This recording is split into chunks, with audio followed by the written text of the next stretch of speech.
Bonsoir, messieurs et dames. Merci de nous rejoindre à ce JDS, au journal du dimanche au soir, qui aujourd'hui sera marqué par ces sujets. Commémoration, hier samedi 7 janvier du 56e anniversaire du soulèvement populaire du 3 janvier 66. L'unité d'action syndicale UAS a posé la problématique de la résurgence des coups d'État en Afrique de l'Ouest, ressortant les enjeux et perspectives pour les peuples. Nous y reviendrons avec Guy-Olivier Ouedraogo, secrétaire général de la Confédération syndicale burkinabé CSB, l'un des panélistes. Et nous allons aussi nous attarder sur une question encore plus actuelle, celle des 1% demandés en termes d'efforts de guerre. Et puis la convention régissant l'aéroport de Doncin seront suspendus et les textes relus. Décision prise quelques jours après qu'une dalle d'un bâtiment de construction se soit effondrée le 30 décembre dernier sur des ouvriers sur le site de construction de l'aéroport. Quelle lecture de cette annonce du chef de l'État? Le secrétaire général du syndicat unique de la météorologie et de l'aviation civile et assimilée SUMAC sera avec nous sur ce plateau. Et enfin, sport, le marathon 10 km de Ouaga. Le comité d'organisation était face aux journalistes. C'était hier samedi pour parler de la 7e édition. Objectif, confirmer la tenue effective du marathon pour le 22 janvier, donc dimanche, et donc permettre aux sportifs de s'inscrire. Et dans cette partie sport, avec Claude Romba, nous allons ensemble révisiter 2022. C'est donc le déroulé pour ce qui est du contenu de ce JDS, journal du dimanche au soir, et cela débute par la French Société.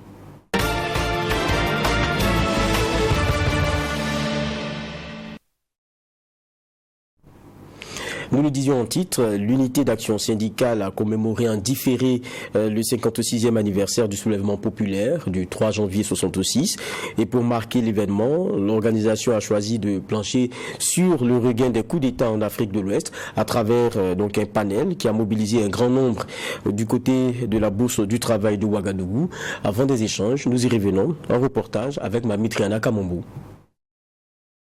Selon le professeur Léon Sampana, enseignant à l'université Nazi-Boni, par ailleurs panéliste à cette rencontre, les coups d'État sont devenus une tradition au Burkina Faso après l'épisode avorté du coup de force de septembre 2015. En 2022, le pays des hommes intègres a connu 2 coups d'État. Quelles sont donc les causes de ce coup d'État? Pour le panéliste du jour, les déficits de la gouvernance démocratique et la faible culture démocratique de manière générale constituent les causes majeures. La plupart des pays ouest-africains trichent avec la démocratie pourtant consacrée dans leur constitution, et ce sous le regard complice de leur population. Voilà. À l'examen de la plupart des constitutions, on se rend compte que les constitutions ont des aspects démocratiques, mais il existe un fossé entre ce qui est consacré par les textes et ce qui est véritablement pratiqué.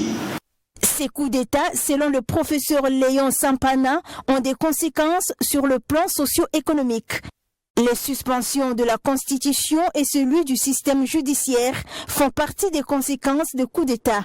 À cela s'ajoute également la menace de la liberté d'expression durant certaines prises de pouvoir par des militaires. La question à savoir, comment y remédier? Il faut une prise de responsabilité pour orienter les transitions dans le sens de la satisfaction des aspirations populaires. Il faut que le peuple ne baisse pas les bras pour laisser le régime faire ce qu'il veut. Si le peuple se donne pour boussole la démocratie et que malgré tout un coup d'État survient qu'il n'a pas pu empêcher, comme c'est le cas dans la plupart des pays ouest-africains, il faudrait qu'il développe des stratégies pour contraindre les régimes de transition à respecter les droits fondamentaux des personnes, à garantir et à respecter la justice. Le professeur Mahamadé Sawadogo, enseignant à l'université Joseph Kizerbo, quant à lui, souligne que la rupture de l'ordre constitutionnel n'est pas le meilleur moyen d'accéder au pouvoir si les initiateurs ont comme objectif une transformation profonde de la société. Il a par ailleurs conseillé le peuple ouest-africain en général et les Burkinabés en particulier d'éviter d'accompagner le coup d'État dans leurs pays respectifs. Le coup d'État peut susciter certaines réformes ponctuelles, mais il ne peut pas organiser une transformation en profondeur de la société qui puisse mettre fin aux inégalités et qui puisse défendre de façon résolue la cause des marginalisés et des exploités. Ce panel a été organisé par l'unité d'action syndicale, UAS, dans le cadre de la commémoration indifférée du soulèvement populaire du 3 janvier 1966. La résurgence des coups d'État dans la sous-région ouest-africaine et ses enjeux, quelles perspectives pour les peuples, c'est sur ce thème que les réflexions ont été menées. Étant donné que, on va dire que le sujet lui-même a été bien introduit à travers ce reportage, nous y restons avec notre invité que je vous présente, Guy-Olivier Ouedraogo. Il a été modérateur justement à ce panel-là. Il est le secrétaire général de la Confédération syndicale burkinabé CSB. Bonsoir. Oui, bonsoir. Merci d'être avec nous. Merci. Un panel qu'on a suivi, c'est sur une date qui est assez importante, 3 janvier 1966, on dira premier coup d'État, mais en même temps aussi, quand on veut bien lire dans les choses, il y a eu un monde syndical qui a eu à apporter beaucoup à ce moment-là. Et avant de venir au vif du sujet, il y a eu quand même, dès l'entame du panel, on va dire un honneur rendu à un grand monsieur. C'est Luc Marius Ibriga, docteur Luc Marius Ibriga, ancien contrôleur général de la SULC et enseignant de droit à la retraite. C'est même du fait de son inhumation que ça a été reporté parlant de la commémoration. Qu'est-ce qu'il rappelle pour vous? Le professeur Ibriga nous rappelle un grand homme qui s'est battu pour la justice sociale dans ce pays, qui s'est battu contre la corruption, qui s'est battu contre les inégalités. Et je pense, sans trahir sa mémoire, qu'il a eu toujours une pensée pour un Burkina meilleur, un Burkina débarrassé des inégalités et un Burkina effectivement où les plus faibles auront leur partition à jouer. Et le professeur Ibriga n'est pas un inconnu du monde syndical. Il a toujours répondu présent à nos sollicitations. Il a animé plusieurs panels, plusieurs conférences au profit de l'unité d'action syndicale. Et cette fois-ci aussi, nous l'avions sollicité pour effectivement animer le panel du 3 janvier qui vient de se passer, le 7 janvier. Et le professeur nous a répondu qu'il devait partir en Europe, en France plus précisément, pour un contrôle médical. Et c'est justement lui qui nous a conseillé, qui nous a recommandé le professeur Léon Sampana.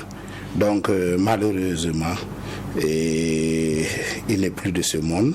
Vraiment, paix à son âme, que la terre libre du Burkina Faso lui soit légère.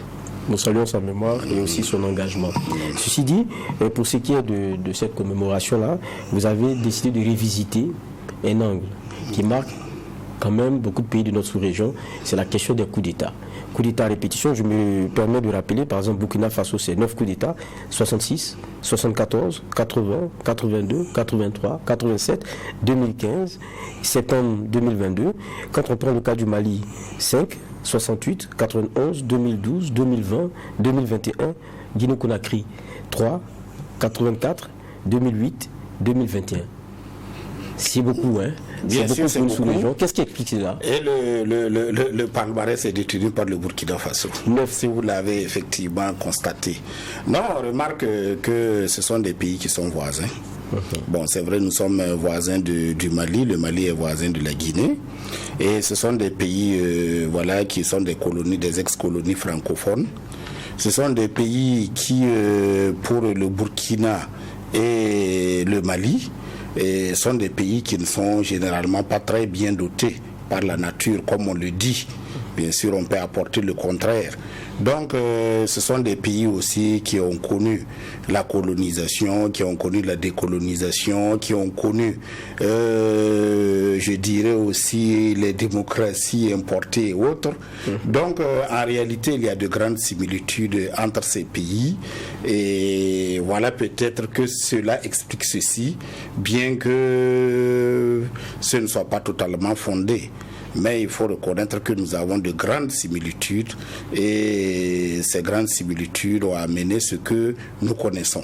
Et une des grandes similitudes aujourd'hui est que nos deux pays sont effectivement sujets de leaders terroristes.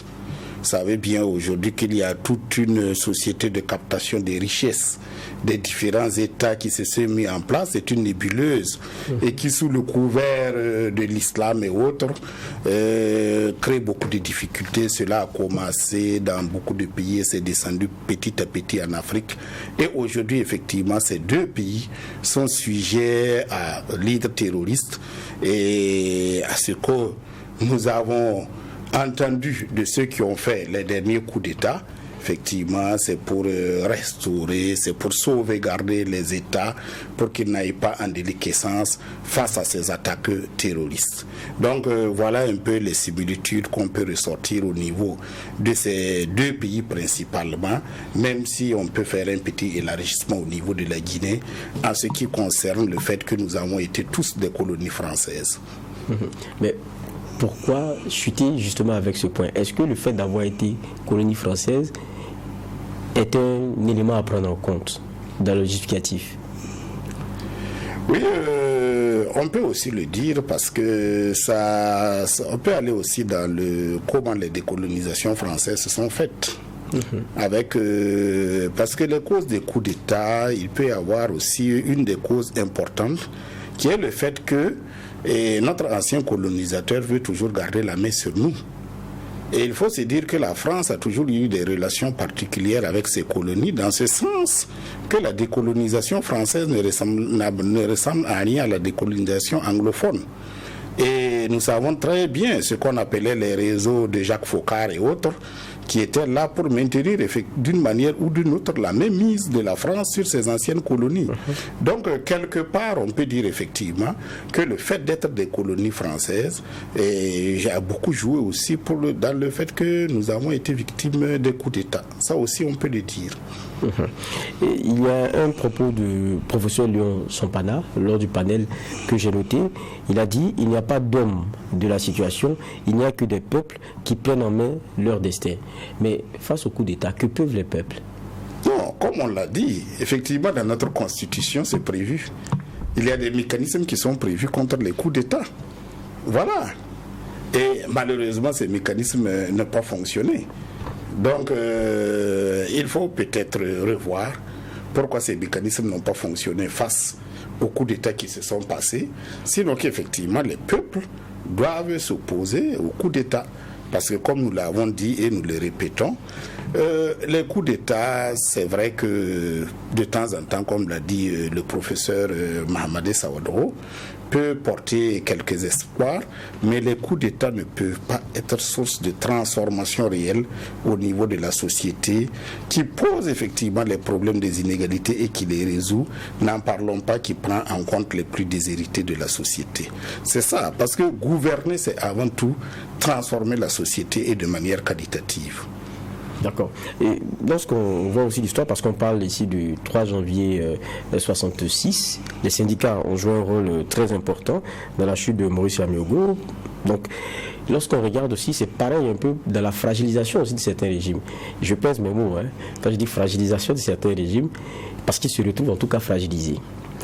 Maintenant, est-ce que quelquefois l'action syndicale ne contribue pas à la survenue justement de ces coups d'État? Non, je dirais que le soulèvement du 3 janvier avait ses raisons. Voilà.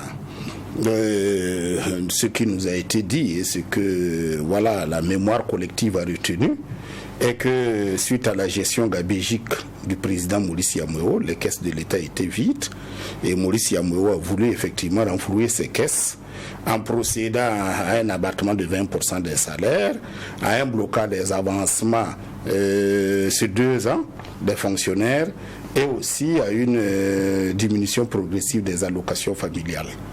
Donc les travailleurs se sont organisés pour protester contre ces mesures et comme le président Maurice Yamewo avait maille à partir avec pas mal de gens, ça s'est transformé en soulèvement populaire. Maintenant que l'armée ait pris le pouvoir, il n'est pas évident que c'était vraiment ce que les travailleurs ont voulu. Donc, vouloir dire que l'action syndicale est une action qui conduit à des coups d'État, et là je ne suis pas d'accord avec vous, parce que les syndicats par essence s'appuient beaucoup sur les travailleurs et sur le peuple. Ils voudraient effectivement que le peuple souverain puisse prendre en main sa destinée. Voilà ce que les officines syndicales ont dans la tête. Ils n'ont pas du tout en tête un homme fort, un homme providentiel, ça n'a jamais existé. Nous croyons plus au peuple, nous croyons plus à l'organisation de ce peuple pour mieux s'assumer. Voilà ce auquel nous pensons, mais pas du tout au coup d'État. Voilà. C'est vrai qu'on parle de soulèvement populaire. Quand on veut ajouter populaire, le Burkina a connu aussi quelque chose, une insurrection populaire. Et là, on a l'impression que si pour 66, le monde syndical a été le lead dans la lutte ou bien dans la revendication, on a comme l'impression que vous avez manqué le coche pour ce qui était de 2014. Bon, c'est vous qui dites qu'on a manqué le coche. Hein. Voilà. Pourquoi voulez-vous que ce soit tout le temps nous qui portons? Voilà. L'insurrection, le soulèvement, d'autres peuvent le porter. Et que nous pouvons être avec eux. Tout le monde a porté l'insurrection de 2014. Parce que ceux qui ont commencé à dénoncer le régime de Blaise Compaoré, ceux qui ont commencé à dénoncer ces révisions constitutionnelles et tout, c'est bien les syndicats. À travers leurs différentes déclarations, à travers effectivement les manifestations. Donc c'est dire que les syndicats n'ont jamais été pour le tripatouillage des constitutions. Mais effectivement, bon, les partis politiques qui se sentaient peut-être plus concernés, et certains de la société civile, se sont mis entre parenthèses devant, et on n'a pas peut-être su que les syndicats étaient là. Mais les syndicats étaient très bien là. Mais pourtant, voilà. Quand on prend par exemple certaines dates, comme je me rappelle que le 29 septembre 2014, c'était la CCVC qui organisait une marche, alors qu'on était en plein même pas dans le débat, mais dans le bras de fer sur la question de ce fameux article-là. La CCVC sortait plutôt pour, je pense, c'était quoi, un enseignement plus ouvert, je pense que c'était quelque chose comme ça. La thématique, c'était ça. Alors que la plupart des Burkinabés étaient focus ailleurs. Non. Et je pourrais vous le dire que j'étais effectivement à ce meeting, à la place de la nation. Et non. Au contraire, tout à fait le contraire. Nous nous sommes réunis au niveau de la maison Norbert Zongo, la maison de presse Norbert Zongo, et nous nous sommes rendus à la place de la Révolution. Le discours que nous avons tenu, c'était la veille de l'insurrection. C'était un discours qui disait effectivement que la tentative de modifier l'article 37 entreprise par Blaise Compaoré était vouée à l'échec. Cela a été dit et répété au niveau de la place de la Révolution. Donc aujourd'hui, quand vous nous parlez d'une question d'éducation, c'est vrai qu'il y avait une campagne pour l'éducation pour tous qui devait se couronner par effectivement un meeting, mais eu égard aux circonstances, nous avons effectivement parlé de cette affaire de modification de l'article 37 et nous l'avons dit haut et fort, ce que Blaise Compaoré veut entreprendre sera voué à l'échec. On est, nous, dans une transition. Dans cette même année 2022, plutôt l'année dernière 2022, on a connu 2 coups d'État. On est sous maintenant le régime Ibrahim Traoré. Vous dites le coup d'État c'est à proscrire. C'est une réalité. Mais est-ce que à un moment donné où on y est, ce n'est pas aussi une opportunité pour changer un certain nombre d'éléments? Non, Bon, nous, le professeur Amadé est revenu là-dessus, Saourou Amadé est revenu là-dessus. Il a dit effectivement, bon, les coups d'État peuvent être porteurs de certaines choses pour améliorer la situation au niveau de la nation, mais fondamentalement, les coups d'État ne peuvent pas être effectivement un mécanisme de transformation de la société. Parce que la société est plus complexe qu'on ne le pense. Mais ponctuellement, pour certaines choses, effectivement, les coups d'État peuvent apporter des solutions.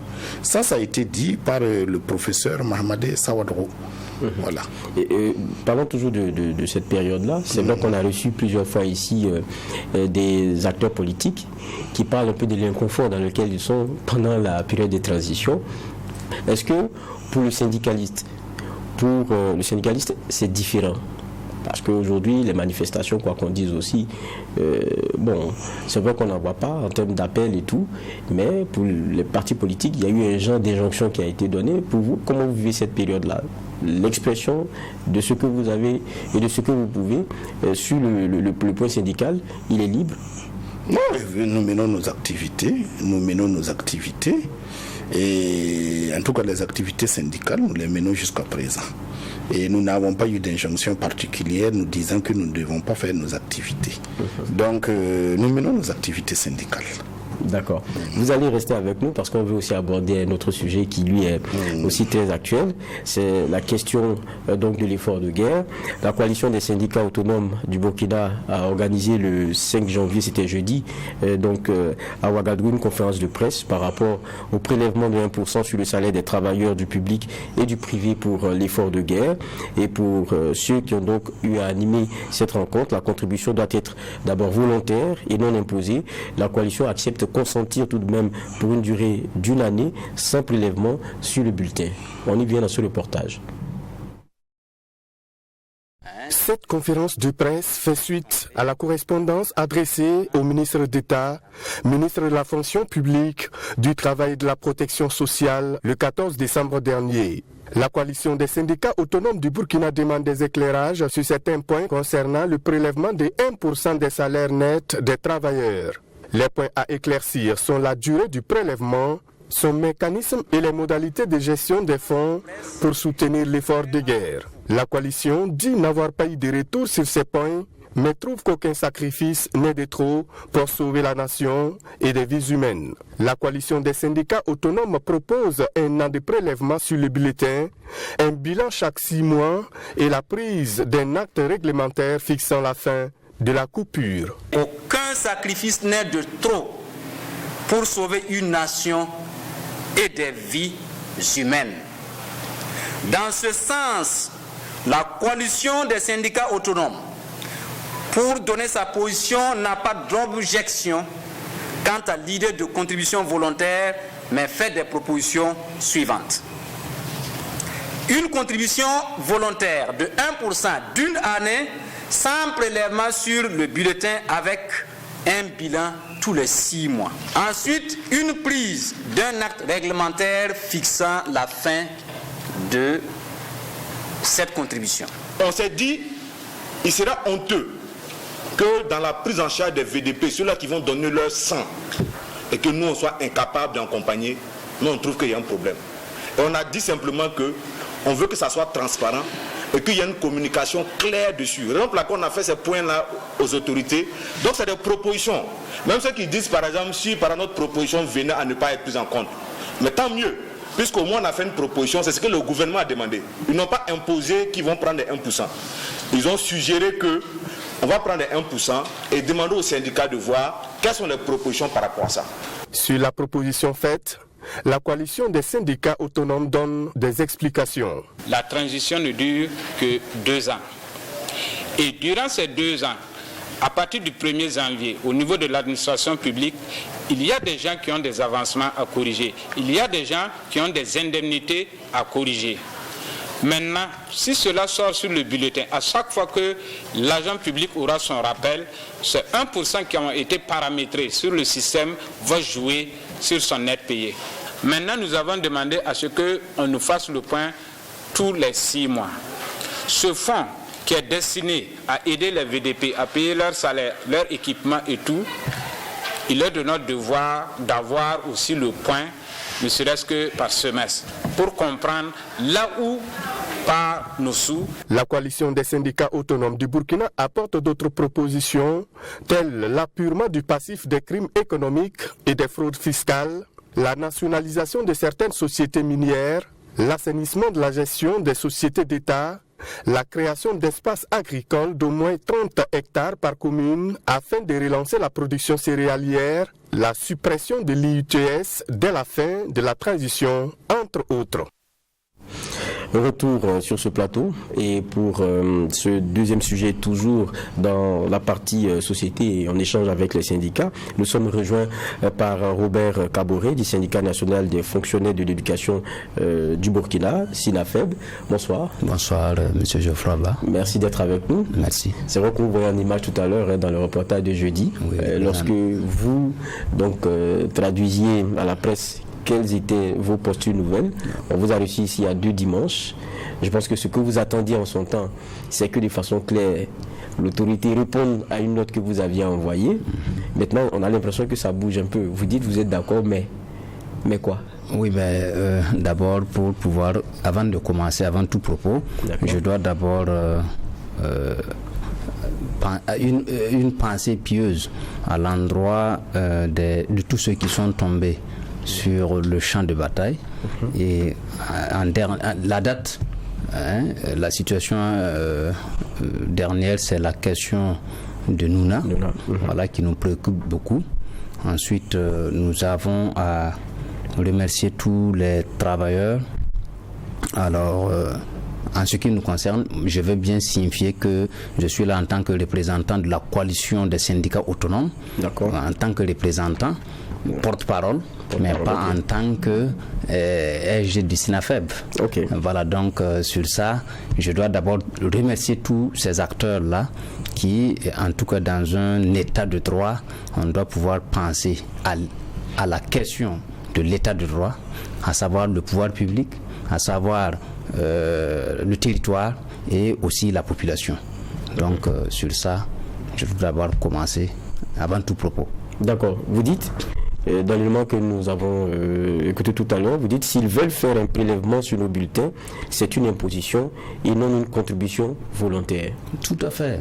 Puisque la contribution volontaire suppose qu'il y a une volonté manifeste de chaque individu. Vous avez vu qu'il y a eu des OSC qui ont travaillé à mobiliser et des vivres, etc. Et je peux citer à partir de votre antenne le PDG de Savane, qui a eu à lancer aussi cette opération-là, et des Burkinabés ont contribué. Donc, avant Savane, il y a bien eu TruTV avec coup de cœur pour les PDI. Voilà, merci. C'est bien de le préciser. Donc, j'en venais. Mais bon, on va aller très vite pour les réponses. Je dois toujours vous féliciter pour ce que vous faites. Voilà, et en ce sens-là, je pense que nous ne devrons pas rester insensibles à cette situation qui concerne la nation. Tant qu'il n'y a pas de nation, il n'y a pas de revendication à opérer au niveau syndical.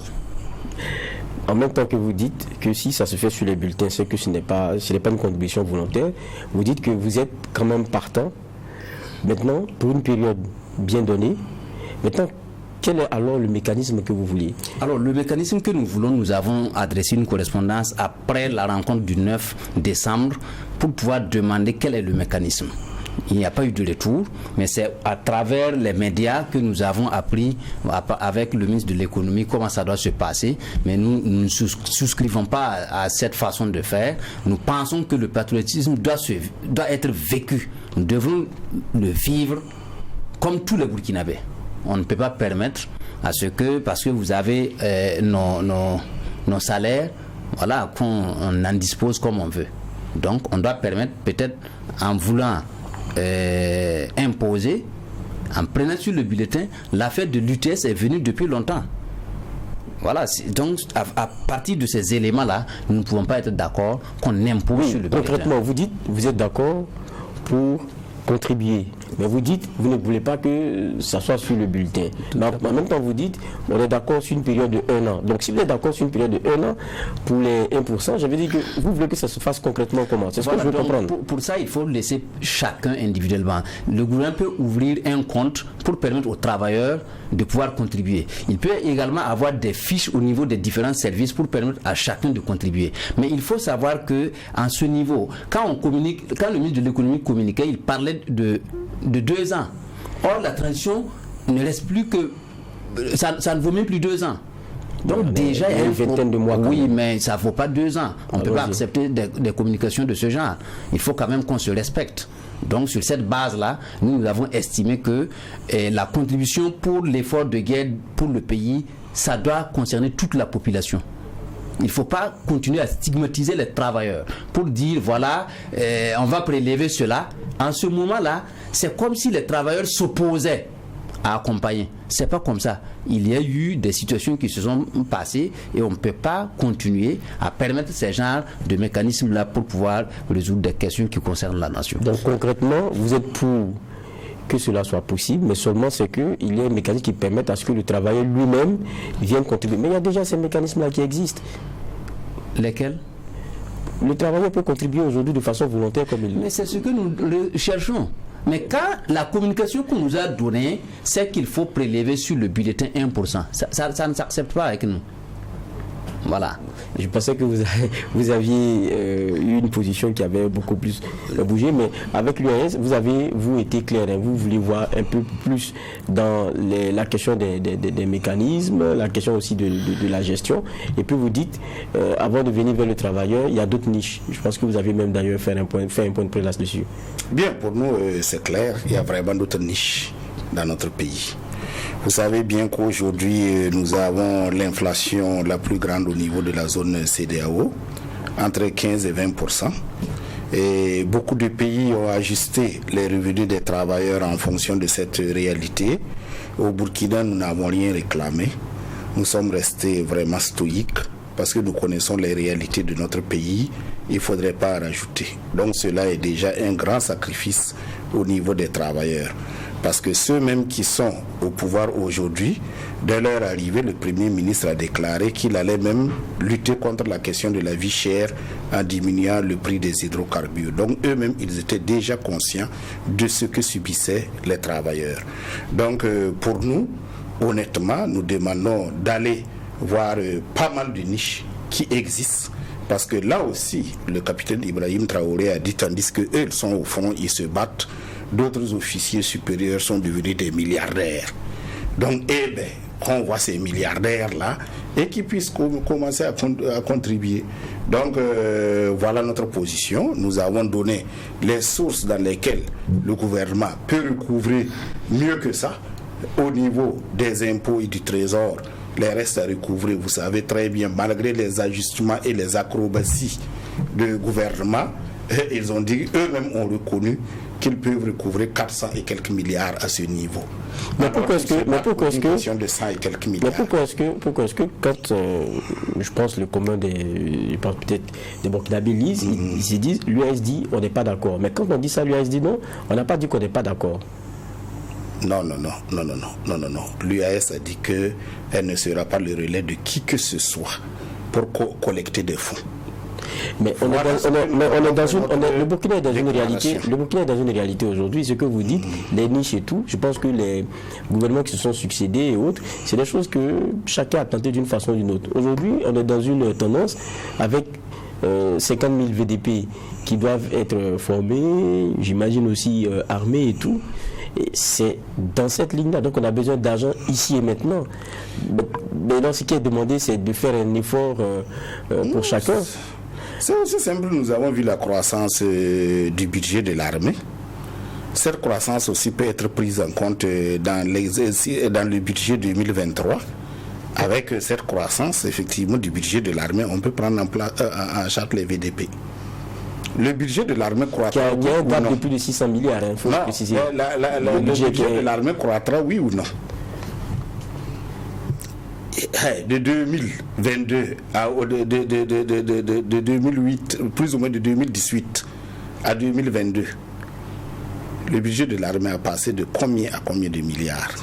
Même en guerre, il faut... Donc, on est dans une question de lutte terroriste. C'est logique. Non, on ne dit pas que c'est... On ne dit pas, mais nous avons déjà donné notre part. Vous savez qu'en matière de sacrifice, le mouvement syndical n'a pas de leçon à recevoir de qui que ce soit. C'est nous, nos luttes qui avons apporté l'indépendance à ce pays. C'est nous qui avons lutté pour l'africanisation des cadres. C'est nous qui avons lutté pour la nationalisation des entreprises. Et vous venez de discuter avec moi du soulèvement du 3 janvier 1966. Tout récemment, on peut dire ce que les travailleurs ont fait au temps de la révolution démocratique et populaire. L'effort populaire d'investissement que nous avons fait. Mais en retour, qu'avait fait la révolution? Vous savez bien que les tribunaux populaires ont été mis en place pour recouvrer les fonds qui avaient été spoliés au niveau du peuple. Il y a aussi que pendant une année, on a décrété que les travailleurs qui logeaient ne payaient pas de location. Et aussi, il y avait la baisse de la scolarité au niveau des établissements privés et autres pour les travailleurs. Et en même temps, nous étions soignés gratuitement. Donc, c'est dire que quand vous voulez demander des sacrifices, vous commencez et nous allons vous accompagner. Il n'y a aucun problème. Quand on commence effectivement à recouvrer, si on recouvre, ça ne suffit pas. On recouvre sérieusement et on fait le bilan. C'est clair que ça ne suffit pas. On peut nous demander maintenant d'y aller. Mais vous parliez de budget tout à l'heure. Le budget, c'est ça, c'est des prévisions de dépenses et de recettes. Et quand on fait les calculs, je vous ai parlé du gap. Maintenant, avec la question des VDP qui est enclenchée, ils disent, comme on a besoin de ressources ici et maintenant, on demande à tout le monde de contribuer. Et ils ont pensé aux fonctionnaires avec une proposition. Je pense que le bilan que j'ai écouté, c'est pas ce que j'ai entendu du ministère des Finances. L'argent a été mis à la disposition et surtout parti dans la question des équipements. Beaucoup d'équipements. C'est ce qu'il a eu à dire, contrairement à ceux qui pensaient que c'était pour améliorer la situation des ressources humaines. Il a mis l'accent dessus. Il n'a pas mis l'accent sur ce dont vous parlez. Ok, on peut se donner les moyens dans un pays d'avoir, si on veut vraiment avoir les moyens pour cette guerre-là, eh bien, on peut l'avoir. Pour nous, il n'y a aucun problème à cela. Et du reste, pour terminer, il faut se dire que nous, on n'a aucun fondement juridique. On n'a aucun fondement juridique aujourd'hui de dire au gouvernement de prélever quoi que ce soit sur le salaire à quelqu'un. C'est pas nous. C'est vrai que nous avons nos camarades, mais c'est pas nous les a embauchés. Oui, mais c'est parce qu'il y a... de quel fondement juridique aujourd'hui vous voulez que nous on dise au gouvernement, bon écoutez, allez-y, prélever les salaires de un tel ou de un tel. Sur la base de quoi? Bon, il y a la proposition. Maintenant, si elle est acceptée, ils vont mettre la forme peut-être. Parce que vous posez des questions de forme. Je vais revenir. Que c'est une information. Quand nous avons rencontré le président, on nous a dit que c'était une information. C'est après que ça a évolué dans la bouche du ministre de l'économie et des finances et nous avons entendu que c'était des propositions. Mais l'un dans l'autre, on nous a dit que nos propositions seraient la bienvenue. Eh bien, nous avons fait des propositions. Ça doit être aussi la bienvenue. D'accord. Robert Kaboré, oui. Je vous avais reçu, j'ai dit, il y a 2 dimanches. Oui. Lorsqu'on vous recevait ici, la position, elle était pratiquement celle de l'US, comme on a aujourd'hui. Mais après, vous faites un point de presse, on a l'impression que vous êtes d'accord, mais en même temps, il y a comme un jeu d'équilibrisme. Qu'est-ce qu'il y a? Non, il n'y a pas d'équilibrisme à notre niveau. Je vais vous faire comprendre que la question qui se pose, le raisonnement historique du syndicalisme, c'est dans un contexte où le pays roule normalement. Nous avons un pays où personne aujourd'hui ne peut se lever, arriver à Djibo, où il y a des blocus, pour poser ces questions. L'État se définit par 3 caractéristiques. Il y a d'abord le territoire, il y a le pouvoir politique et il y a ensuite ce que nous appelons la population. Mais la population fuit. Le territoire est en train de se plier comme une natte. On ne peut pas avoir cette même façon de voir, comme si on était dans une situation normale de fonctionnement du pays. Il faut à tout moment s'adapter. Et si, de par le passé, nos dévanciers ont posé des actes que nous pouvons nous remémorer aujourd'hui, c'est à nous également de poser ces actes pour que d'autres personnes en parlent demain. Donc il faut faire l'effort, mais de façon volontaire. Il faut faire l'effort, et je dois d'abord profiter pour dire que la question qui se pose, nous avons des camarades de la police des Nations Unies, un contingent burkinabé qui vient même de faire une contribution de 3 500 000. Ça va où? Et il faut que, en tant qu'organisation syndicale que nous sommes, nous devons, de par notre patriotisme, comme on aime à le dire, on ne force pas personne, on ne force pas quelqu'un. Nous l'avons dit. Permettez à chacun d'exprimer son patriotisme parce qu'il est burkinabé. Quand nous sommes là, les questions qui se posent, 1%, etc., je pense que le camarade de l'unité d'action syndicale étant là, nous avons des problèmes liés à nos carrières qui n'ont pas été résolus. Ça, c'est une autre question. Ça, c'est une autre question. Qui dépasse même des questions de 1%. Ça, c'est une autre question. Je pense on n'a pas remis ici aujourd'hui. La question du territoire s'impose. Nous devons aussi mettre la main pour pouvoir gérer, parce que d'autres structures syndicales même perçoivent des subventions. C'est des contributions du citoyen burkinabé. Et quand on dit de contribuer pour relever la question de la nation, il faut qu'on contribue. Voilà. Et il faut qu'on arrive à faire comprendre la grande masse des salariés, du privé comme du public, qu'il faut contribuer pour pouvoir faire face à cette situation qui se pose à nous. On n'est pas contre quelqu'un, mais la question qui se pose, nous avons été brimés pendant des années par rapport à nos carrières, et nous allons continuer sur cette lancée. Pour ce qui concerne notre pays, il faut d'abord que le pays existe pour que l'exercice même de la question syndicale puisse s'imposer. C'est ça aussi. Ce qui est une vérité. Voilà. On avait voulu aborder ça enfin. Donc pour ce qui est de ce premier plateau d'échange que j'ai avec vous, il faut que le pays existe pour que peut-être que moi-même je m'asseye ici encore pour discuter et que nous on lutte syndicalement et tout. Vous vouliez dernière réaction et puis on va terminer. Réaction, je vais dire quand même que c'est vrai, je salue ceux qui sont venus remettre 3 500 000. Mais je voudrais dire à l'opinion que les syndicats ont fait plus que ça. Vous l'avez déjà rappelé tout à l'heure. Non, rien que nos organisations syndicales, ce que nous avons apporté comme soutien au VDP, mais ce n'est pas une question de 3 500 000. Les syndicats, par exemple, de l'économie et des finances ont déboursé en son temps 150 millions de francs CFA pour les VDP. Les syndicats qui sont affiliés à la coalition du syndicalisme international, la CSI, ont déboursé près de 36 millions pour aider les VDP. Tout est là, c'est documenté. Par un modèle de cotisation entre vous, c'est ça? Voilà. Par un modèle de cotisation entre vous. Quand on parle, c'est ce que je dis, quand on parle de patriotisme, il faut faire très attention à ne pas sauter les étapes, parce que le patriotisme aussi nous commande d'avoir effectivement des réflexes pour empêcher effectivement à ce que certaines valeurs ne se délitent dans ce pays, pour qu'effectivement le patriotisme soit une réalité. Si vous êtes dans un pays de détourneurs, si vous êtes dans un pays de gens qui contournent la douane, si vous êtes dans un pays où des gens ne paient pas d'impôts, ce pays ne développera aucun sens patriotique, et je le regrette. Et c'est par là qu'il faut commencer pour cultiver le sens patriotique chez les Burkinabés. D'accord, on vous aura donc compris. Merci donc d'être passé sur ce plateau avec nous pour échanger sur ces questions. Je rappelle que vous êtes Guy Olivier Ouedraogo, secrétaire général de la CSB. Ça a été un plaisir d'être avec vous et à vous aussi d'être passé. On vous dit merci. C'est Robert Kaboré, je rappelle, du syndicat national des fonctionnaires de l'éducation du Burkina, SINAFEB, mais vous venez ici au nom de la coalition des syndicats autonomes du Burkina Faso. Merci, ça a été un plaisir d'échanger avec vous. On va nous continuer sur JDS, journal du dimanche au soir, avec d'autres syndicats, mais on dira une toute autre actualité. Une dalle d'un bâtiment en construction s'est effondrée dans l'après-midi du 30 décembre dernier sur des ouvriers sur le site de construction de l'aéroport international Ouagadougou-Doncé. Et lors d'une rencontre des forces vives de la région des Hauts-Bassins, le chef de l'État, le capitaine Ibrahim Traoré, avait annoncé que les conventions régissant l'aéroport de Doncé seront suspendues, les textes relus.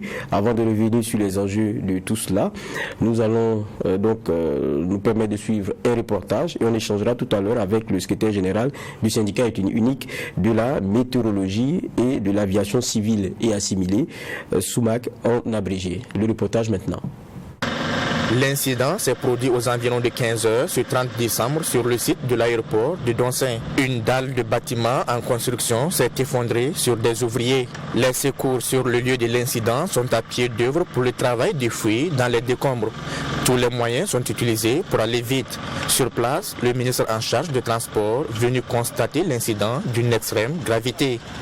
Du constat fait à notre arrivée, alors il s'agit d'une dalle de bâtiment qui était en cours de coulage et qui s'est écroulée.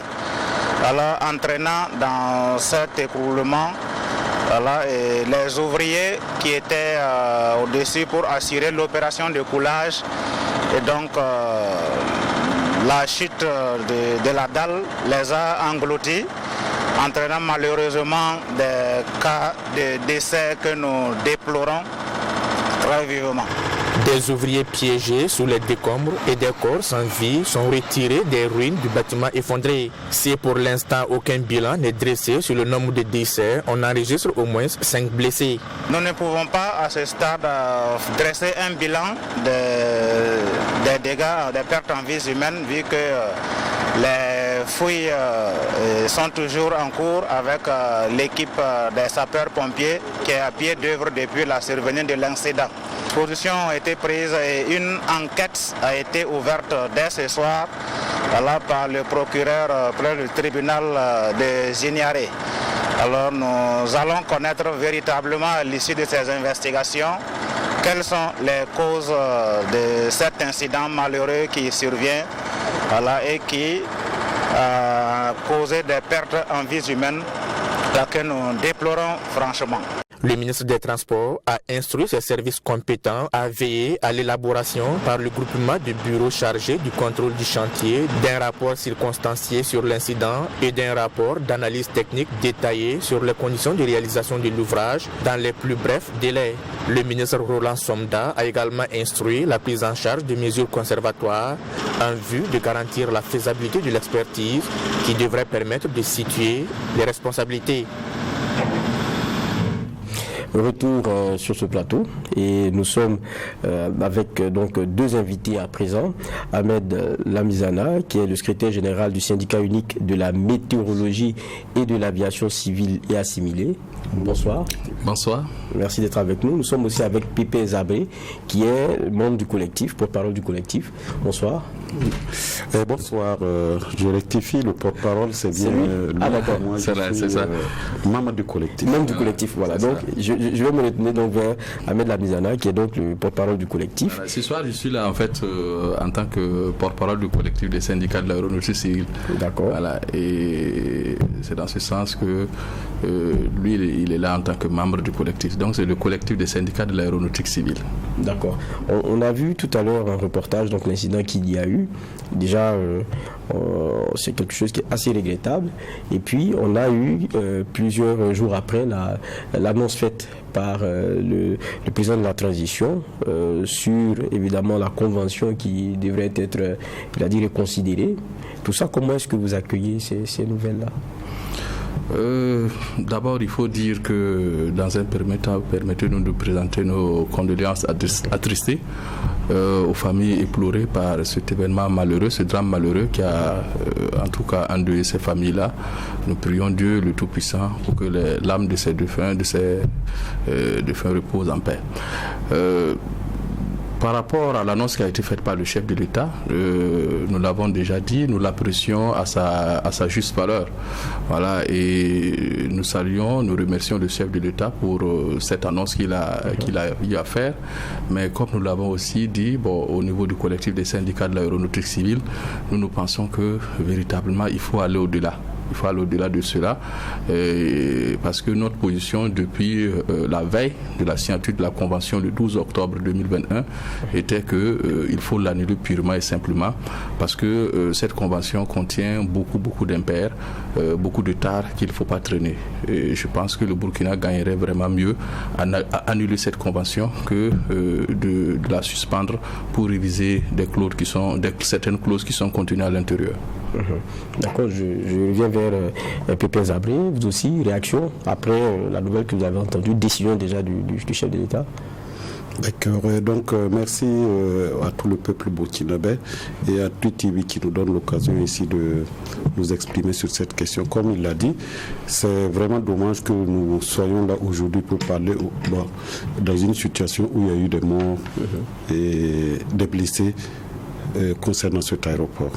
Nous aurions souhaité que les travaux se passent très bien et qu'on vienne ici pour apprécier. Mais que cela ne tienne, nous remercions déjà le chef de l'État qui, suite à ce drame, a pris en tout cas l'engagement de suspendre. Bon, bien que pour nous, les syndicats, ce n'est pas un événement nouveau parce qu'on était déjà de fait dans la suspension de cette convention qui a été signée depuis octobre mais qui ne produit pas d'effet à ce jour. Pourquoi de fait? Suspension de fait?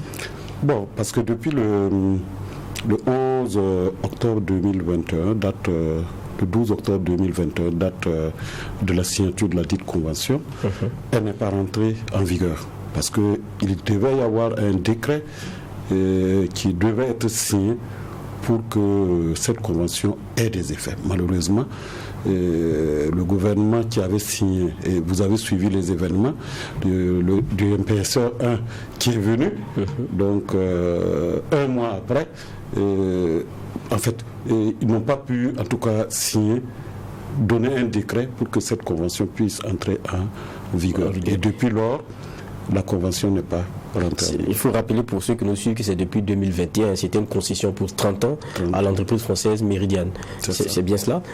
Moi, je vais venir donc à vous. C'est vrai que Ahmed Lamizana vous a beaucoup entendu. On vous a même reçu ici, je pense, au tribunal de l'actualité sur la question. Vous dites l'événement qui arrive, c'est un peu l'expression d'un projet très mal ficelé. Pourquoi? Même si c'est malheureux, il faut le dire. Oui, c'est bien ça. C'est bien ça. Vous savez, quand un projet qui a commencé depuis Mathusalem traîne comme ça, comme je l'ai dit, il n'est pas rare de voir des événements, des drames comme ça qui puissent arriver. Voilà. Et le projet patine. Il faut dire que le projet patine. Nous avons dit à un moment donné que, vous l'avez même, certaines presses ont fait ressortir ça, il y avait des soupçons de corruption dans les passations de marché par exemple. Voilà, et cela n'augure pas, en tout cas, un lendemain meilleur quand des projets sont conduits de cette manière-là.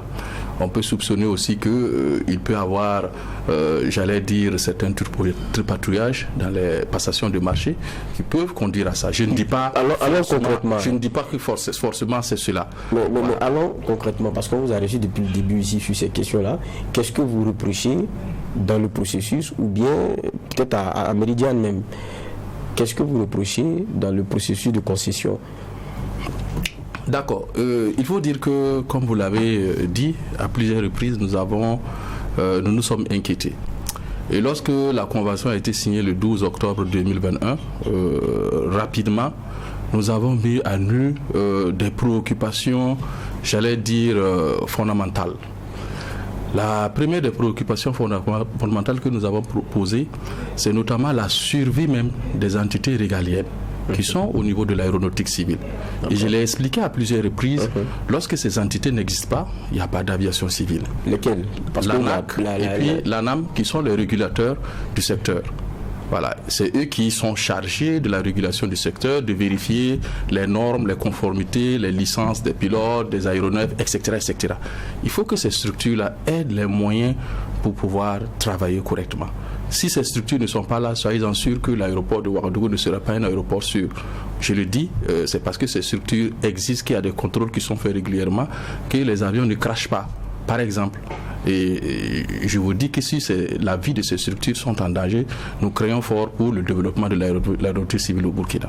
Par exemple, ça c'est l'un des problèmes. Et la convention actuellement ne garantit pas vraiment les ressources pour la viabilité de ces structures.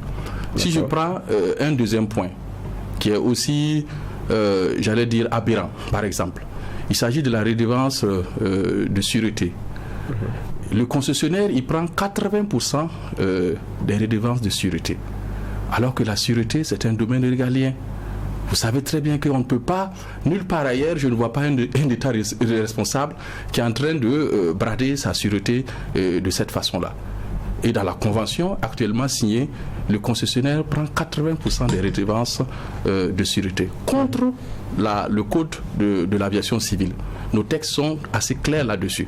Voilà. Donc ça, c'est par exemple une aberration aussi qu'on reproche à la convention. Vous prenez les aérodromes secondaires et l'aéroport de Bobo. Comment ces aéroports vont vivre? Actuellement, le système est fait en sorte que c'est l'aéroport de Ouagadougou qui a au moins les 98% des trafics qui gère l'aéroport de Bobo. Le concessionnaire qui va venir, qui va prendre l'aéroport de Doncé, il prend uniquement l'aéroport de Doncé. Que devient l'aéroport de Bobo? Que deviennent nos aérodromes secondaires? Il est à se poser des questions. Nous avons tous apprécié le fait que le chef d'État a décidé tout de suite de la création de 2 nouvelles bases aériennes. Cela suppose des pistes, l'entretien de ces pistes à Kaya, Fada. Comment ça va se faire si on n'a pas les ressources pour les entretenir, pour que nos militaires fassent des opérations? La convention actuellement ne garantit pas que vraiment il y aura des ressources pour gérer Bobo et les autres aérodromes secondaires. Je prends encore une autre tare de la convention, notamment la question fondamentale de l'assistance en escale. Notre assistance en escale, actuellement, la Régie, la Ragailleux, elle marche à merveille, elle n'a pas de soucis. Et le nouveau concessionnaire, il prend une société qui marche très bien, qui a vraiment de la liquidité. C'est un bradage, c'est anormal. Je dis que vous regardez dans les modèles dans la sous-région, ce n'est pas fait ainsi. Ça, c'est un autre exemple que je peux vous donner. Mais ce qui est bizarre, c'est que c'est un vieux problème que vous posez, même aux autorités. Je pense qu'en son temps, c'était le Premier ministre, c'était Souro Kaboré. Vous posiez le problème, mais pourquoi est-ce qu'il n'y a pas une oreille attentive? Parce qu'on s'est dit, ce que vous posez là, vous êtes des puristes du domaine, vous dites, faites attention, il y a en notre sein, d'abord, des éléments qu'on ne peut pas donner, qui sont de l'ordre même de notre sûreté, qui sont de l'ordre de quelque chose qu'un pays ne peut pas léguer à quelqu'un ou déléguer. Et puis vous dites, on a même aussi des structures qui sont très rentables, mais quand vous les donnez comme ça, c'est comme un bradage. Je pense que, bon, pour toute personne qui aime son pays, ça doit parler. À chaque fois que vous avez rencontré, depuis Rocaboré jusqu'à maintenant, pourquoi il n'y a pas eu une oreille attentive? Bon, c'est la question qu'on se pose. Et tout le monde voit depuis longtemps que le projet n'aboutit pas. Nous allons en tout cas saisir l'occasion ici pour demander au gouvernement, aux plus hautes autorités, même s'ils ne veulent pas accepter ce que nous disons, de mettre en place, par exemple, une commission indépendante, formée par des experts. Ils vont faire un audit pratiquement de tout le processus, un diagnostic. Pourquoi depuis un projet qu'on a commencé depuis 1997 jusqu'à aujourd'hui, on n'arrive pas à aboutir? Avec tous les scandales qu'on voit. Aujourd'hui, on voit, c'est une dalle qui est tombée. Demain, ça sera peut-être autre chose. On ne le souhaite pas. Si on n'y prend pas garde. Nous avons juste attiré l'attention et on demande aux plus hautes autorités de prendre toutes les mesures nécessaires pour diagnostiquer ce projet, savoir les goulots d'étranglement, ce qui ne va pas, et en fait de pouvoir engager d'autres solutions pour que nous puissions aller véritablement vers un aéroport, en fait une plateforme qui satisfasse à toutes les conditions, parce que l'aéroport elle est mondial, ce n'est pas uniquement Ouaga. Si vous aviez par exemple un petit problème, écoute, c'est des dégâts et vous avez affaire à toute la communauté internationale. Un avion ou bien un petit problème là-dessus, on peut même suspendre votre pays de recevoir des vols. Moi, il y a quelque chose que je veux comprendre. Vous disiez tout à l'heure qu'il y a comme une suspension de fait parce qu'ils n'arrivent pas à avancer et tout, mais ils sont en construction, ils sont en chantier, il y a la preuve d'une dalle qui tombe sur des ouvriers, ça veut dire qu'il y a un travail qui continue d'être fait. Est-ce que la décision prise par le chef de l'État ne peut pas avoir des conséquences parce que vous dites le Burkina n'est pas forcément engagé parce qu'il n'y a pas... c'est vrai que la convention elle n'est pas si actée que ça, mais on ne peut pas commencer des travaux si ce n'est pas acté. Méridian ne peut pas s'engager si ce n'est pas acté. C'est-à-dire qu'actuellement, il faut que les gens se comprennent. Le projet a 2 volets. Il y a le volet qui est financé par le budget de l'État, en grande partie. Et actuellement, l'État est en train de dérouler sa partie. D'accord. Et le drame qui s'est produit ne s'est pas produit avec Méridian. Ça, c'est d'abord un drame qui s'est produit sur des passations, de marché au niveau du Burkina Faso. Pour le moment, Meridiam n'a même pas encore commencé un seul, faut que je le rappelle. Meridiam attend qu'on signe un décret pour qu'il puisse entrer dans la partie construction ou en tout cas investissement qui est la sienne. Mais déjà, comme il le dit, cette convention, nous n'allons pas y aller. Nous n'allons pas y aller parce que pour peu que les gens rentrent dans cette concession, le modèle financier, c'est un scandale, c'est un bradage. Nous le disons. Jusqu'à présent, personne, depuis qu'on discute, personne n'a pu nous montrer ce que contient ce modèle financier. Nous l'avons décortiqué. Le jour où on va communiquer sur ça, vous allez voir que c'est un vrai bradage. Et c'est pour cela que nous avançons un peu. Nous croyons que les autorités vont prendre quand même les mesures. Allez demander, par exemple, un audit pour qu'en fait, on voit l'état et on abandonne cette manière même de conduire le projet et on repart sur de nouvelles bases, sans lequel nous allons faire un aéroport qui ne va pas être vraiment ambitieux, qui ne va pas être fonctionnel, qui ne va pas être bénéfique pour, en tout cas, le peuple burkinabé. Je vais revenir vers vous. Lorsqu'on parle de suspension, maintenant il faut entrevoir aussi des alternatives. En la matière, vous êtes confiant parce que on a piétiné déjà pendant longtemps sur ce projet-là. Et puis, c'est pas des petits chantiers. Quand on parle d'aéroport, c'est pas des petits chantiers. Ça demande de gros moyens. Et puis, ça demande des expertises assez poussées. Le rétropédalage qu'on est en train de faire aujourd'hui, est-ce que vous êtes quand même sûr que on pourra toujours le mener à bien? Et les alternatives, pour vous, comment est-ce qu'il faut préciser? Tout à fait. Il ne faut pas confondre vitesse, comme on le dit, et puis précipitation. Voilà. C'est ça la question fondamentale. Je crois que le gouvernement de Roch avait à un moment donné reconnu cela. Nous avons en notre possession une lettre en date du 5 mai 2021 où le Minifid même avait écrit à Meridiam pour dire que la stratégie telle qu'adoptée n'était pas bonne, qu'il fallait séparer, c'est-à-dire la construction de l'aéroport et de sa gestion. Ça n'a même pas fait, je crois, 3 mois après, en octobre, ils ont signé la convention. Nous savons aussi c'est dans quelles conditions. J'aime à rappeler aux gens que c'est lorsque le président Kaboré est parti, en mai, le 17 mai précisément 2021, lors de la relance de l'économie africaine sous la Covid, qu'ils ont rencontré Meridiam à Paris là-bas, que les choses ont changé. Nous ne sommes pas sûrs qu'il n'y a pas vraiment, j'allais dire, une influence de la France-Afrique dans cette affaire-là. Et nous pensons aussi que, véritablement, le gouvernement qui était en difficulté voulait certainement cet aéroport-là pour présenter en fin de son mandat. N'oublions pas que le mandat du président, c'était 2024. Certainement qu'il voulait tout faire pour présenter ce joyau-là d'ici la fin de son mandat. Voilà pourquoi je dis, ne confondons pas vitesse et puis précipitation. Il faut prendre le temps de bien faire les choses. Quant aux solutions alternatives, elles existent. J'ai dit, pour peu que nous réunissions les Burkinabés, qu'on s'assoie sur notre table, le génie burkinabé peut trouver des solutions alternatives. Au niveau du collectif des syndicats de l'aéronautique civile, nous avons déjà pensé à des solutions alternatives qui existent. Lesquels? Par exemple, vous savez, en la matière, vous savez, on n'invente pas la roue. On n'invente pas la roue à la matière. Vous prenez par exemple une solution alternative qui sera véritablement de prendre en compte l'actuel aéroport qui existe. C'est-à-dire que le parcellement de l'actuel aéroport et sa vente peut générer des ressources. Nous avons calculé, ça fait au bas mot peut-être 900 milliards. Rien que ça c'est le modèle mauritanien. C'est comme ça que les Mauritaniens ont fait pour construire leur nouvel aéroport.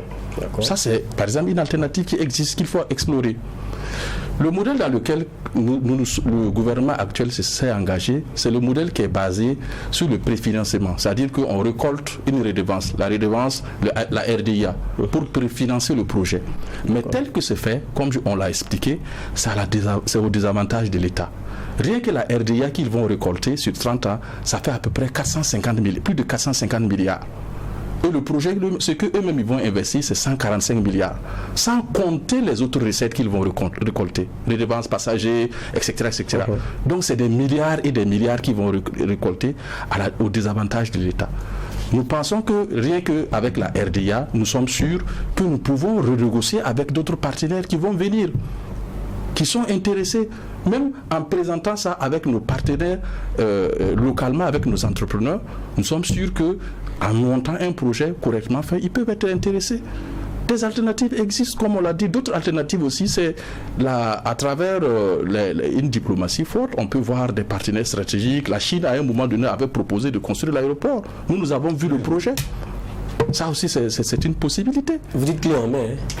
Oui. Nous l'avons vu. Aujourd'hui, nous avons des solutions. L'essentiel pour nous, aujourd'hui, c'est que le gouvernement prenne sa responsabilité. Nous avons déjà des alternatives où l'État ne va même plus dépenser en dehors de ce qu'il a déjà fait pour rattraper. Mais là-dessus, quand on voit, ça veut dire déjà que dans sa partie à faire, l'État, déjà, il y a un problème. Vous disiez au moment il y a faute ou de corruption, quand on regarde des dalles qui s'affaissent, et qu'on risque d'avoir un ouvrage qui soit donné mais qui ne soit pas de qualité, mais peut-être même dépassé. Et quand on regarde ça, est-ce que nous-mêmes on est sérieux dans la façon dont on mène ce projet-là? C'est pour cela qu'on a dit qu'il faut faire un diagnostic. Ils vont révéler tout ça là. Le projet en lui-même, qui a été conçu dans sa conception, pose un problème. Aujourd'hui, vous voyez la stratégie. La stratégie sur laquelle aujourd'hui la convention est basée n'est pas une stratégie qui a été d'abord approuvée par l'ensemble des acteurs. Elle n'est pas une stratégie qui est viable. Oui. Et c'est cette stratégie-là qui n'est pas bonne et qui nous conduit dans cette mauvaise convention qu'on a eue. Et le MINIFID, ou en tout cas le ministère, la partie qui a négocié, a même reconnu qu'effectivement cette stratégie-là pose un problème. Et pire encore, aujourd'hui, la convention est venue déposer cette stratégie-là et faire une convention sans même se baser sur cette stratégie. Une stratégie qui est mauvaise, une convention qui vient, qui outrepasse même les clauses qui sont là-dedans. Comment est-ce qu'on peut avoir un projet harmonieux? Le projet même dans sa globalité, dans sa conduite, pose un problème et il faut diagnostiquer et repartir, en tout cas, trouver les goulots d'étranglement et repartir avec une nouvelle stratégie. On ne peut pas continuer avec cette stratégie. Ce n'est pas possible. La stratégie en elle-même pose un problème. C'est ça le vrai problème. Mais il n'est pas bénéfique pour le Burkina. Il n'est pas bénéfique pour le Burkina et il date depuis 2012. Ça a été repris en 2016, une stratégie révisée. C'est-à-dire que ce projet-là a été conduit.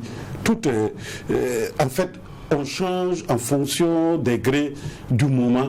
Cela veut dire qu'il n'y a pas un sérieux dans la conduite du projet. Vous prenez par exemple un exemple, la Moadé. La Moadé qui conduisait le projet était logée à la primature. Aujourd'hui, on l'a ramené au ministère des Transports. Vous voyez que dans sa globalité, dans sa structuration, il y a eu un problème dans la conduite vraiment de ce projet. Et nous demandons au gouvernement de prendre les mesures. Nous, on est prêts à les accompagner. Nous avons des cartes chevronnées que nous avions. On peut les mettre à leur disposition pour que ce projet soit un projet vraiment novateur, un projet bénéfique pour l'ensemble du Burkina, un projet où l'État ne va pas perdre. Voilà, nous, notre objectif. Mais que l'État prenne, en tout cas, sa responsabilité.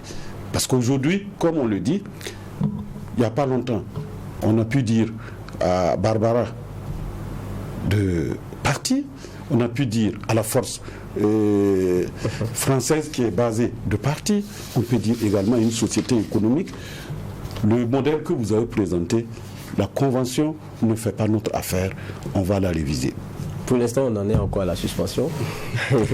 Bien sûr. On en est encore à la suspension, donc vous dites c'est l'opportunité de casser cela, et puis de répartir donc du bon pied. Est-ce que, et ça sera peut-être ma dernière question, jusqu'à présent, bon, je ne vais pas demander si vous avez été reçu récemment ou quoi, mais est-ce que vous avez pu prendre langue depuis Souro Kaboré avec, parce que un PSR 1 ou un PSR 2, pour moi c'est quand même le MPSR, est-ce que c'est un de ceux que vous avez pu pousser à ce niveau-là? Non, il faut dire que nous profitons de cette occasion qui nous a donné ce soir-là pour féliciter le gouvernement actuel et qui est en train de corriger les choses. Parce que lorsqu'ils sont venus, quand même, ils ont tenu à impliquer actuellement tous les acteurs, ce qui n'avait pas été fait. Et actuellement, je pense que tous les partis intéressés, y compris même nous, partenaires sociaux, nous avons été associés. On nous a demandé de produire un document de synthèse qui va faire ressortir les tares de la Convention, ce qui a été fait. Nous avons par la suite, comment dirais-je, affiné ça. Et par la suite, le gouvernement a décidé de rencontrer l'autre parti qui est signataire aussi de la Convention, à savoir le MFPF, qui est signataire de la Convention, pour avoir un document de synthèse. Voilà. Et dans ce document de synthèse-là, il compte rencontrer le partenaire pour refaire sortir les points non négociables. Enfin, voilà pourquoi il parle de révision de cette Convention.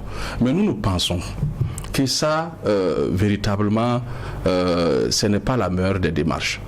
Parce que, comme on l'a dit, lorsque on a quelque chose qui est l'eau qui est versée, on ne peut pas ramasser. Ça a été tellement fait avec des incongruités que nous sommes pratiquement sûrs que ça va renégocier avec ce partenaire-là, ça va être difficile. Il a profité tellement il a tiré tellement profit de cette convention que c'est pratiquement sûr qu'il va refuser. La meilleure des choses, c'est que courageusement, qu'on annule cette convention au lieu de perdre du temps et chercher un partenaire stratégique pour pouvoir aller. Vous voyez, monsieur Vahab, tout le problème qui se pose, rappelez-vous de Sitaray. En 2015, c'était exactement comme ça. On nous a dit non, les rails sont en train de mourir, c'est un domaine, il faut que l'État se désengage, l'État ne peut pas tout faire, etc., etc. Faisons le bilan aujourd'hui au niveau de Sitaray. Toutes les gares actuellement sont mortes. Bon, on est dans le sujet de l'aviation. Ça dit que c'est un exemple. Oui, c'est un exemple. Ça dit que les mêmes causes produisent les mêmes effets qu'on a dit. Ça dit on est en train de nous prendre sous... on sent un certain chantage. Pour nous dire non, il faut aller, on n'a pas... Non. Courageusement, ne rentrons pas dans des choses. Onatel, c'était la même chose. Oui, mais on va revenir sur notre sujet. Est-ce qu'aujourd'hui, l'État n'est pas un peu pris au piège aussi dans le cadre de cette convention-là? Parce que je me dis, un aéroport, tout ce qui se passe avec la convention et tout, c'est un schéma qui est tracé. Si vous voulez une alternative nouvelle, c'est quelqu'un qui vient avec un nouveau plan à lui. Est-ce que ce n'est pas parce que depuis tout ce temps-là, on a mis beaucoup d'argent, on est arrivé à cet stade qui paraît être celui du non-retour, qu'il faille trouver des angles, arrondir des angles avec Meridian? Ou bien c'est toujours possible de vraiment casser et puis d'avoir quelqu'un qui vienne? Ce n'est pas tard. Ce n'est franchement pas tard. Comme on l'a dit, nous avons la convention avec nous. Nous avons lu à plusieurs reprises. Actuellement, nous ne voyons pas d'engagement de la part de l'État. Nous ne voyons aucun engagement de la part de l'État. Quand vous lisez la convention, à quelque part, il est dit que c'est après les études, les frais des études ont été versés, etc. Il n'y a pas d'engagement. L'État ne s'est engagé à rien envers Meridian. Voilà. Maintenant, il serait bien qu'effectivement nous puissions nous asseoir et de façon scientifique qu'on nous prouve que en annulant cette convention, il y aura des effets tels que les gens le disent. Mais jusqu'à présent, c'est des paroles en l'air. On ne nous a jamais démontré qu'en annulant cette convention, il y aura des effets catastrophiques pour l'État burkinabé. Et nous ne croyons pas du tout à cela. Voilà. Il ne faut pas aussi utiliser la théorie de la peur. Voilà, pour que nous rentrons dans quelque chose qui n'est pas bien fait. Le départ n'a pas été mauvais. Comment vous voulez que l'arrivée soit bien? Ce n'est pas possible. Franchement, prenons notre courage à deux mains, nos responsabilités à deux mains, arrêtons cela, regardons les modèles dans la sous-région. Les modèles existent. Niamey, en 2 ans, 3 ans, ils ont fait leur aéroport à peu près 100 milliards. Ils ont pratiquement tout refait. C'est exactement la même chose que chez nous. Hein. Ils ont refait la piste, ils ont refait l'aérogare, ils ont refait le salon présidentiel, etc., etc. Ça fait 100 milliards. Nous sommes là avec... nous avons été mal conseillés. Parce qu'il faut dire qu'il y a dans ça, il y a certaines personnes aussi qui ont mal conseillé ceux qui ont négocié. Moi, je ne dis pas que ceux qui ont négocié étaient de mauvaise foi. Parce que lorsque vous êtes mal négocié aussi, vous êtes mal accompagné, mais c'est certainement que vous allez commettre des erreurs. Aujourd'hui, c'est la même qui ont participé à la négociation reconnaissent qu'ils avaient des difficultés pour comprendre le modèle financier.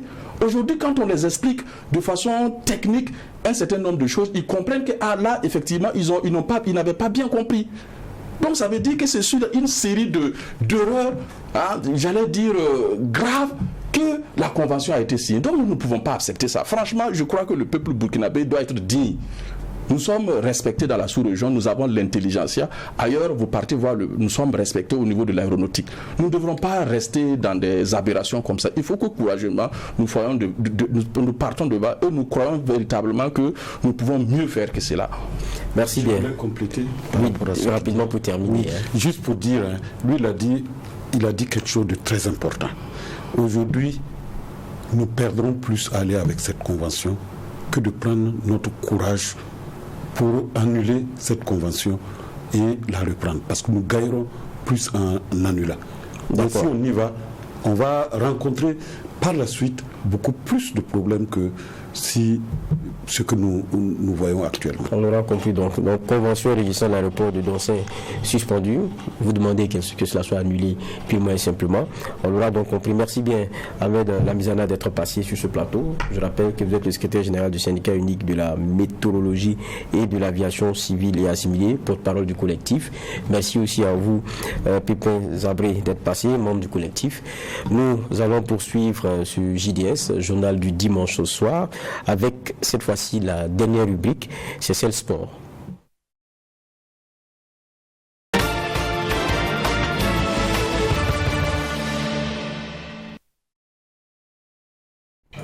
Nous l'annonçons en titre, le comité d'organisation du marathon 10 km à Ouaga, comme chaque année, donc, lance pour ce qui est de plutôt les détails pour ce qui est de l'organisation de ce rendez-vous sportif. Et il est organisé par le centre sportif Jean Simpouré. Et la 7e édition devrait avoir lieu le dimanche 22 janvier prochain. Et c'est samedi 7 janvier, donc hier, que tous les détails ont été donnés pour permettre aux sportifs de s'inscrire. À Sami Touré pour le reportage. Plus de 1000 athlètes sont attendus pour cette 7e édition. 2 courses sont au programme, à savoir la course de 5 km réservée aux jeunes de moins de 16 ans et celle de 10 km prévue pour les adultes. Le changement de circuit constitue une des innovations de cette édition. Mais le départ réel de la course se fait comme d'habitude devant le centre Jean Simpouré pour rejoindre le feu de la maternité Saint-Camille. Et jusqu'au feu, cette fois-ci au feu de Saint-Camille. Arrivé au feu de Saint-Camille, ils vont tourner à droite, traverser l'avenue Babangida, traverser l'avenue de la Caisse populaire et continuer jusqu'à la fin de la même avenue. Donc traverser, ils vont continuer jusqu'à la fin de l'avenue. À la fin de l'avenue, ils vont aller vers la droite en direction du cimetière de Dagouin. Compte tenu de la situation de crise que traverse le pays, le centre Jean Simpouré prévoit de reverser une partie des frais d'inscription pour des actes de solidarité. Donc, cette année, on a décidé de reverser en grande partie des cotisations qui vont être perçues lors des inscriptions pour les actes de solidarité. Et lors du village, on va aussi demander à tous ceux qui peuvent faire un geste en faveur de cette solidarité nationale-là pour nous permettre de faire un don à un établissement ou une institution qui en a besoin, compte tenu du contexte. Cette année, le comité d'organisation a revu à la hausse le prix des différents champions pour inciter les athlètes à se surpasser. 5 km pour les moins de 18 ans. Donc, je vais commencer rapidement par les 5 km. Donc, dans un premier temps, pour le premier, on a une médaille d'or, une tablette, un trophée et la somme de 100 000 francs. Donc, ça, il faut compter que c'est filles et garçons. Donc, ce qui veut dire que c'est une double prime en fait. En deuxième, pour les filles et les garçons aussi, on a une médaille d'argent et la somme de 75 000 francs. Le troisième, une médaille de bronze et 50 000 francs. Le quatrième, 20 000. Cinquième, 10 000. Et sixième, 5 000. Chez les seniors, aux 10 km, on a hommes et dames. En premier, on a la médaille d'or, on a le trophée et la somme de 500 000 francs. Notons qu'à la veille de la course, un village marathon sera installé au sein du centre en vue de permettre aux participants de pouvoir se doter de leur tunique. Et c'est Claude Romba qui nous rejoint pour terminer donc ce journal dimanche au soir ensemble. Et on est toujours dans la partie sport. Bonsoir Claude Romba. Bonsoir Geoffroy. Merci donc d'être avec nous comme chaque dimanche. Très ravi d'être là et bonne année aux téléspectateurs de Tweet TV et aux amoureux du sport. C'est vrai, bonne année aussi à vous. Merci bien. On va révisiter 2022, plan national, plan international rapidement. Révélation de l'année, c'est ce par quoi vous commencez.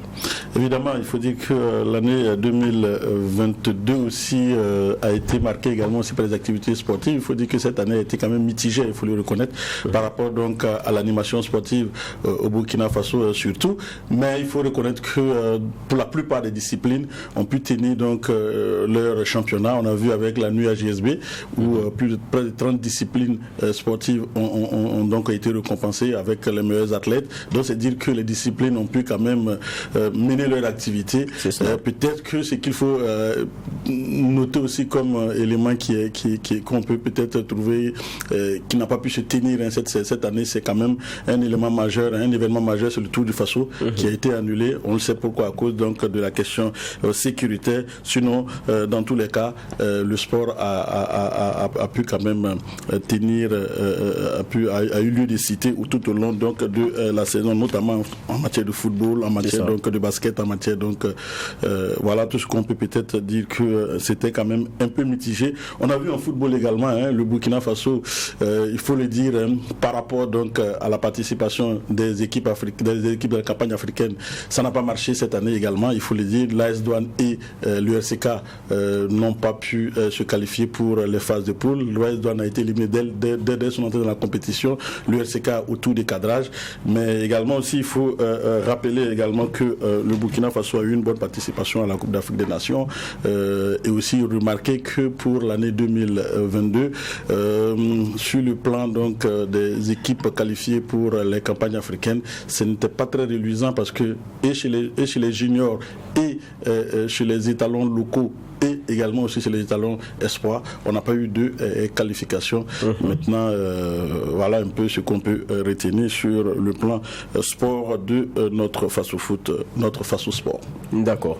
Maintenant, j'ai dit on revisite l'année. Vous êtes allé de façon plus générale. Tout à fait. On va aller sur des visages. Je pense que c'est plus intéressant. Je vous attends. Vous dites la révélation de l'année. Pour moi, les révélations de l'année, il faut le dire. Je vais parler d'abord de Dango Ouattara, qui est donc ce joueur burkinabé qui, on le sait, a été convoqué in extremis pour la CAN 2022. Après, on a vu tout ce qui est arrivé. Il a été pratiquement cette révélation aussi au niveau de la CAN, avec également une très bonne saison avec son équipe Lorient en Ligue 1 française. Le Burkinabé donc qui a marqué ce début de saison. On a même dit qu'il était le tube de ce début de saison du côté donc de Lorient.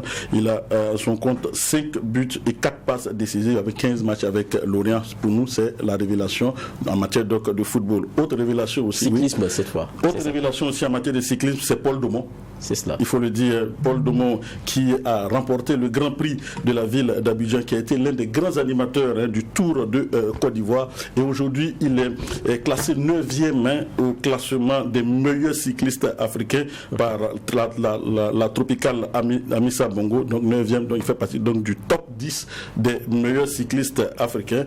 Et puis voilà, donc Paul Domon qu'on peut prendre comme une révélation. Et troisième révélation aussi, il faut le dire, pour moi, c'est l'équipe nationale de football féminine. Les étalons dames. Les étalons dames.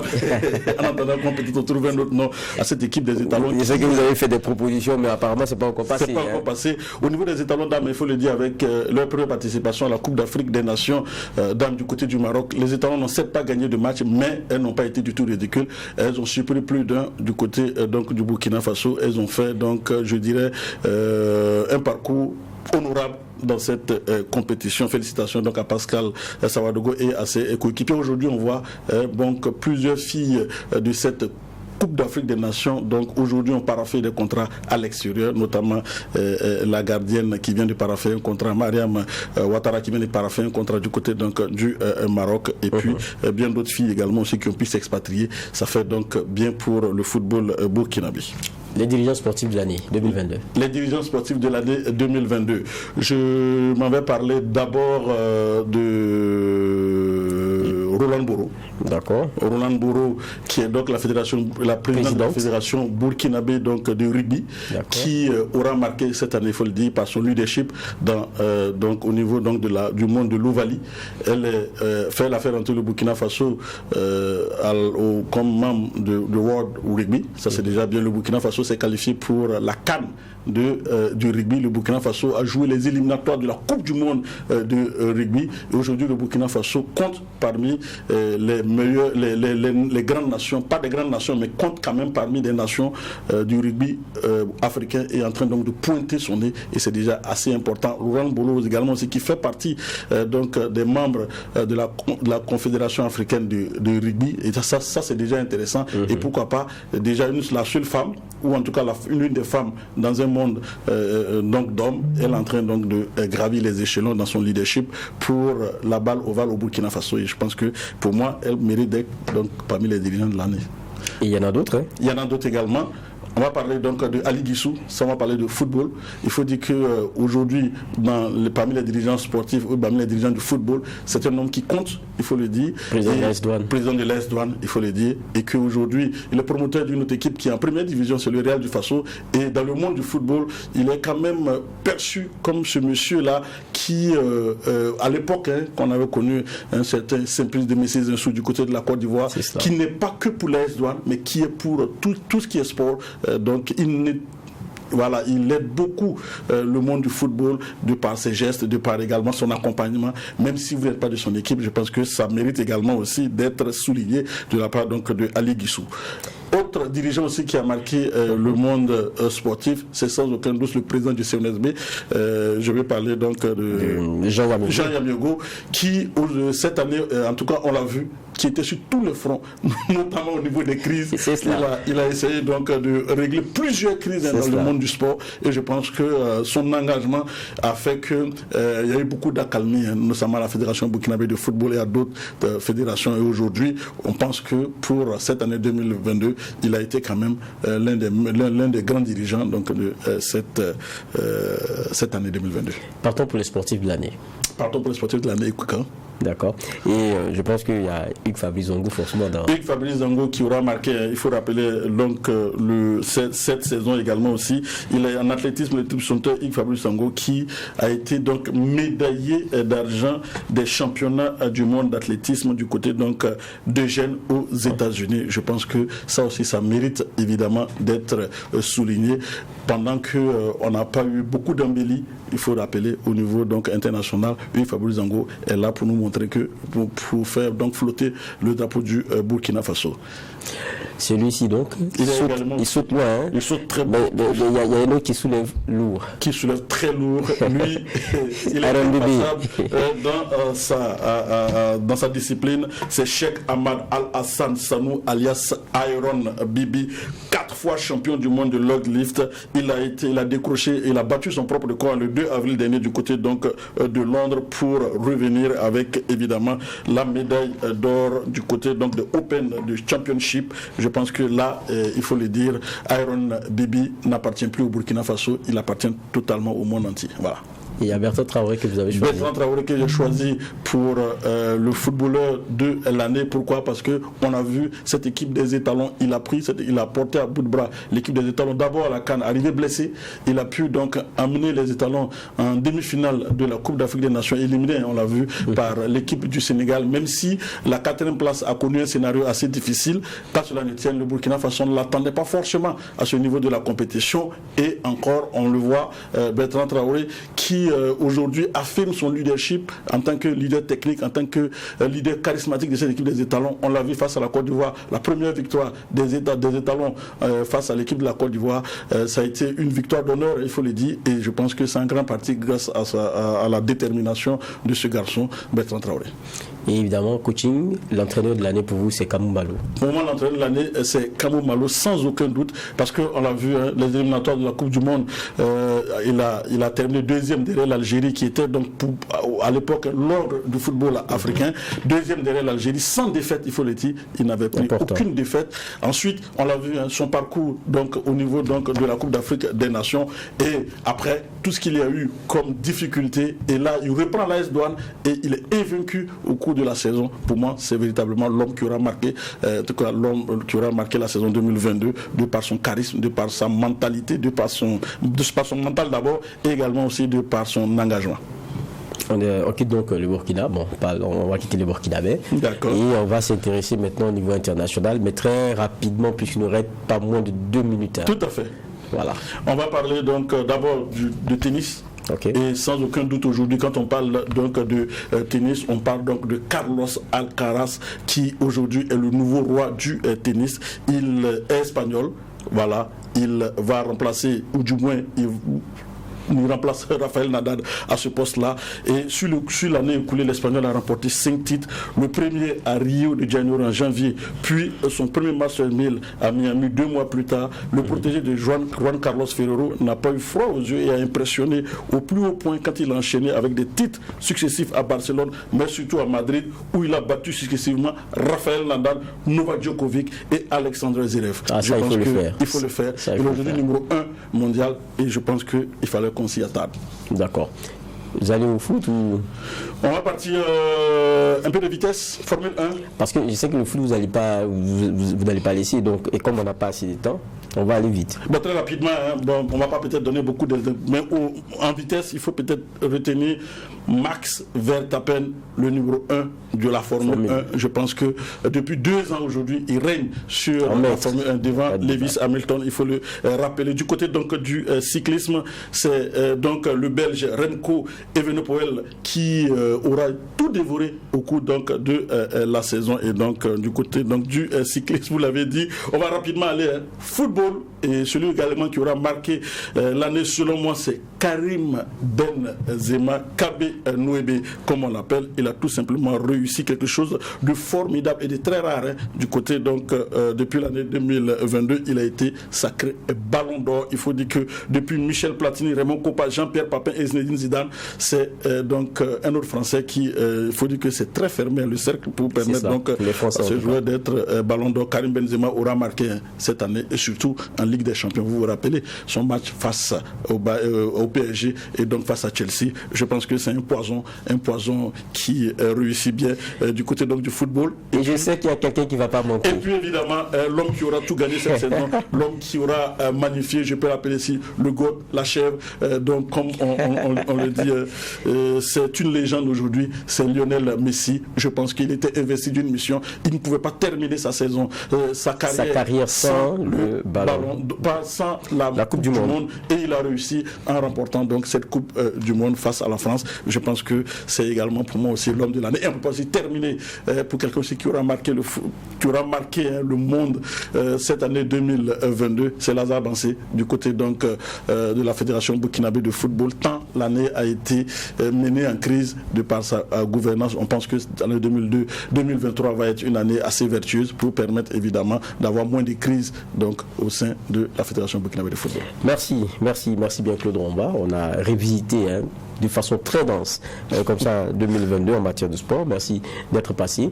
Cela met aussi un point final à ce JDS, ce journal du dimanche au soir que j'ai pris plaisir à présenter. On espère donc vous retrouver dimanche prochain et d'ici là, portons-nous bien.